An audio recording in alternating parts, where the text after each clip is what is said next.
Rinus van der Merwe, ek is die nasionale verkoopsbestuurder vir Kubota in Suid-Afrika en ek kyk na die landbouafdeling van die maatskappy en ook die konstruksieafdelings van die maatskappy.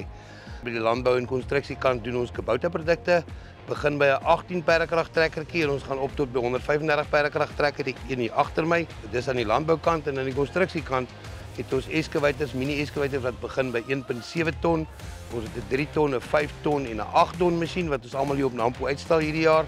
En dan het ons sopas die L45 wat ons baie gesogte klein mini TLB was, is nou uitverkoop en ons stel bekend hierdie jaar die L47 hier agter my. Dit is die heel nuutste in ons reeks.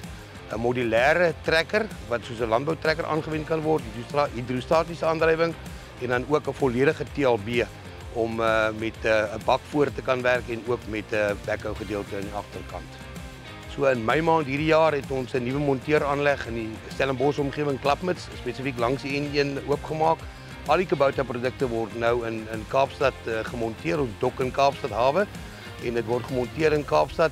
Ongeveer 30% van ons verkope is in die noorde van die land omdat ons meer gespesialiseerd is in die vrugte en wingerdbedryf. 70% van ons produk hier onder en ons het gevoel ons wil ons nasorgdiens en ons onderdele en ons parte en al hierdie goed nader aan ons boere bring in die Kaap omdat die grootste meerderheid van ons produk hier onderloop en ons ook 'n baie sterk markandeel in die Wes-Kaap het.